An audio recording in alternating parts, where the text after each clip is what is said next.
તમારી આજુબાજુની વ્યક્તિ આત્મહત્યા કરે ને ત્યારે એનું ન રોવો, તમારી અંદરનું માણસ પણ મળી ગયું ને એનું રોવો, કે તમને માણસ બનતા ન આવડ્યું. કોઈ એકાદ સ્ત્રીને જરૂર હતી ત્યારે હું પડખે ઊભો ન રહી શક્યો. મને કહેવામાં આવ્યું છે કે અહીંયા આત્મહત્યાનો સૌથી વધુ રેશિયો છે સ્ત્રીઓનો. કેમ આપણે એક રોટલીના અડધા ભાગ કરીને કોઈને થોડીક વખતની ભૂખ નથી પાવી શકતા? કેમ કોઈની વાત આપણે છુપાવી નથી શકતા?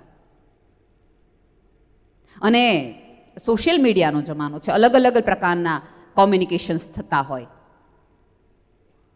તમારા ફોટા આમ જાય ને જે લોકો તમને એમ કહે છે કે હું તમારા ફોટા વાયરલ કરી દઈશ ને આમ કરી નાખીશ ને બદનામ થઈશ, એ પુરુષને વટથી કયો બદનામ તો તુંય થઈશ. હું અનાવૃત છું તો તુંય શર્ટ વગરનો મારી બાજુમાં જ છો. શરમ તને એટલી જ આવવી જોઈએ. આપણે ડરથી એને ઝૂકી જઈએ છીએ એટલે એને ડરાવવામાં મજા આવે છે. અને જ્યારે જ્યારે આવા કિસ્સાઓ બહાર આવે છે ત્યારે આવી સ્ત્રીઓની પડખે ઉભા રહેવાની હિંમત રાખો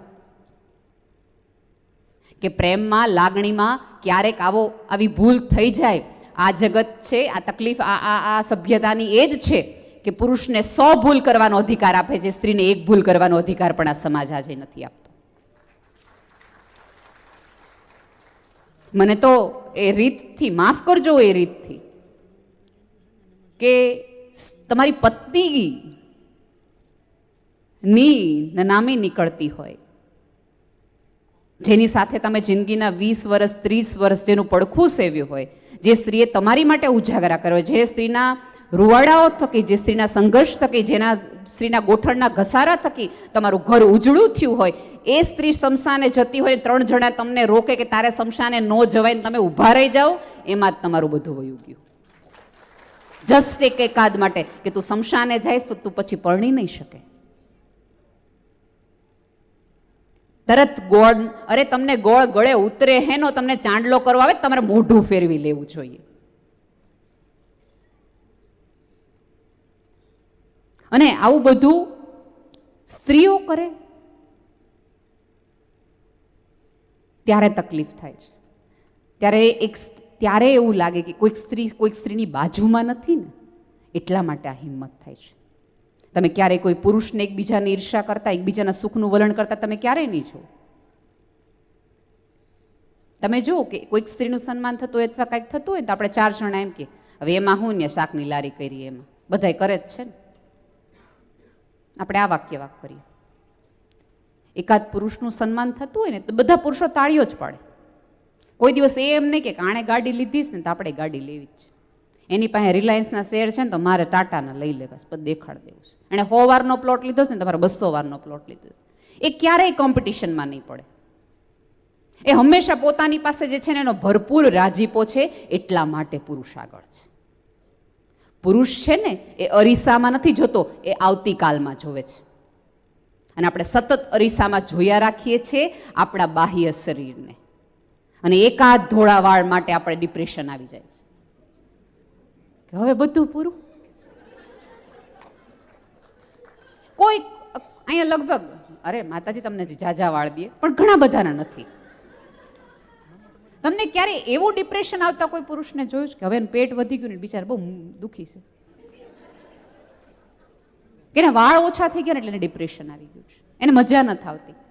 મેં એવી કેટલી સ્ત્રીઓ જોઈ છે કે જેને કાળા કુંડાળા થઈ જાય. મારે તો કાળા કુંડાળા છે એટલે મને એક ડૉક્ટરે ફોન કર્યો હતો કે બેન અમે બધી એવી થેરાપીઝ આપે છે, અને ઓલી સર્જરી કે કંઈક લેઝર કે એવું બધું કરીએ છીએ કે જેનાથી તમારા ડાર્ક સર્કલ જતા રહે. એ પછી મેં તો શું થાય? એ કે તમે સારા લાગો. મેં કીધું ના રે ના, આ ડાર્ક સર્કલ તો તમારે રાખવા છે. હું અરીસામાં જોઉં ત્યારે સતત મારી જાત મને આપવી જોઈએ કે આ કાળા કુંડાળા તને કેટલાય મુંજારામાંથી મળ્યા છે, આ તો મારા મને મળેલા રિવોર્ડ છે, સર્ટિફિકેટ છે. મેં આ મેડલ છે ને એના તો કદાચ ઝાંખા થઈ જશે, મારા આંખના નહીં થાય. એ દરેક કરચલીએ હું કહી શકીશ કે આ ઓલી કરચલી, ઓલી અડધી રાત્રે મને ઓલા માણસે સુવા નહોતી દીધી, આ એની કરચલી છે, મારા નામે લખો, આ એની છે. એટલે તમારી કરચલી, તમારા ધોળા વાળ, તમારા કાળા કુંડાળા માટે ગર્વથી કહો કે અનેક વ્યક્તિઓને હા પાડવા માટે મેં જાતને અનેકવાર ના પાડી છે ને, આ એના છે. આપણે ત્યાં દર વર્ષમાં એકાદ વાર માળિયું સાફ કરવાનું છે. હાલાકી માળિયું કોઈ જોવાનું નથી. કોઈ મહેમાને આવીને તમને બેસતા દિવસે એમ કીધું બતાવો તો માળિયું, ઇન્સ્પેક્શનમાં આવ્યા છીએ, કોઈ નથી પૂછતું. તેમ છતાં શું કામ કરીએ છીએ? હું કહું, એ માળિયું સાફ એટલા માટે વર્ષમાં એકવાર કરવાનું હોય કે આપણને એક સ્ત્રીને ખબર પડે કે કઈ ઉંમરે માળિયામાં તે શું ચડાવી દીધું તું. તારી સ્વપ્નાઓ, તારી ઈચ્છાઓ, તારા મુંજારાઓ, તારા અપમાનો, તારા સન્માનો એ તે માળીએ ચડાવ્યા છે. વરોમાં એકવાર તો ઉતાર કે તને ખબર પડે કે હજી આ જીવવાના બાકી રહી ગયા છે. એટલા માટે એમાં 100% તમારા પિયરમાંથી આવેલો ઓલો ટંક હોય પતરાનો, તમારી લગ્નની પહેલી સાડી હોય કે જે તમને તમારી જુવાની યાદ કરાવડાવે, તમારી અંદરનું સ્ત્રીપણું, તમારી અંદરમાં રહેલું એ ચંચળપણું, તમારામાં રહેલું એ નદીપણું તમને યાદ કરાવવા માટે વર્ષમાં એકવાર તમારે કરવું જોઈએ, જેથી એક સ્ત્રીને યાદ રહે કે હું શું હતી અને હું શું થઈ ગઈ અને મારે શું બનવાનું છે, શું માળીએ મૂકવાનું, શું અભરાઈએ ચડાવવાનું અને કયું ઉજળું કરીને બહાર લાવવાનું, એ તમને યાદ કરવા માટેની આ બધી મનોવૈજ્ઞાનિક એક્સરસાઇઝ છે. બેડા ઉજળા કરીએ ને, હવે તો પિત્તળના કાળા વાસણો એન્ટિક ગણાય છે, પણ પહેલાના જમાનામાં એવું હતું કે જે દુઃખી સ્ત્રી હોય ને એના બેડા બહુ ઉજળા હોય. શું કામ? કે ઘસીને પોતાનો મુંજારો એમાં નાખ્યા રાખે અને જાત ઘસે. હવે એ બેડા ઘસે છે કે જાત, તો એ આત્માને પૂછાતો પ્રશ્ન છે. અને સભ્યતા ક્યારેક પોતાને આત્માને પૂછે જો હોય તો કે આ ઉજળાપણું ક્યાંથી આવ્યું. દરેક સ્ત્રીઓને મારી વિનંતી છે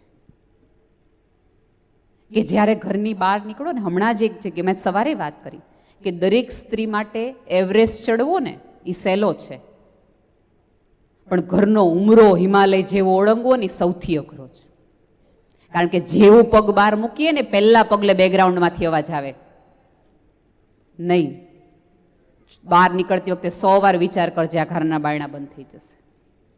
આજે પણ 2023માં પણ 20 વર્ષ જે ઘરમાં તમે આપ્યા હોય, જેના સંતાનો તમે મોટા કર્યા હોય, જેની 3 પેઢીનું, જેના પપ્પાનું શ્રાદ્ધ યાદ કર્યું હોય, જે દાદી જોયા જ નથી એનું ડોશી શ્રાદ્ધ કર્યું હોય, એ ઘરમાં રહેતી સ્ત્રીને કોઈ પણ પુરુષ કહી દે કે ભાઈ જો ન ફાવતો હોય તો ઘરે વયા જાજો.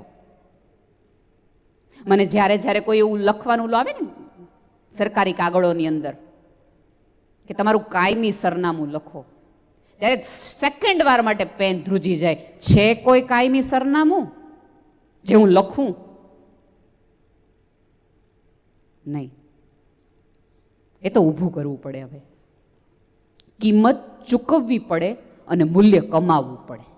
તમારા મૂલ્ય કમાવા માટેની દોડ કરો. તમારી ગેરહાજરીથી સમાજને મૂંઝારો થવો જોઈએ.